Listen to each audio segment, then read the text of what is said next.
So today I'm going to be sharing step-by-step process on how I transform this data from this to this, and I use the Excel Power Query to achieve this. As you can see, we have some headers such as the segment, ship mode, customer ID, and also the sales.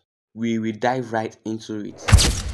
You go to our tab, click on data, click on get data from file, from Excel workbook, and then select the data you want to work on, and that's our dirty data.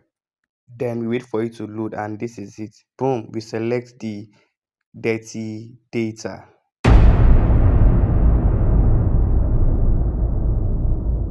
And now it's open on our Power Query in Excel. Let's dive into this. So by default in Power Query, we have already applied step which are usually four.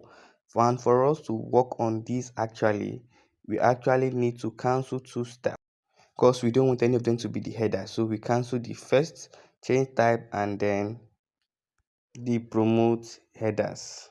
And now the next step we are going to take is to transpose our data. So we are going to go to the transform tab right away. While at the transform tab, look for transpose, and boom, we have this now. So what next are we going to do? So the column 1, we will have to fill it down because of those consumer types and all of those things. So we need to fill them down automatically. So we will also use the fill button, then we are going to use fill down, and boom, we have this right now. What we are going to do next is we are going to, since we now have those headers right on there as the headers, then we can now promote headers. Now you can see we have ship type, segments, and others. Now what we are going to do next, now we have to unpivot. We have to unpivot, but before we do that, we have to highlight the first column and the second column.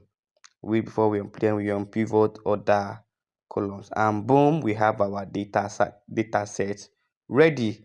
Then we could just edit it to our order ID, your sales, and then arrange your segment and your shipment mode.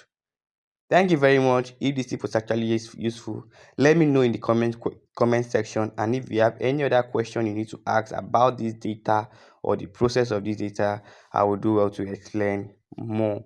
Thank you very much for watching, and see you next time on another episode of Working with Power Query.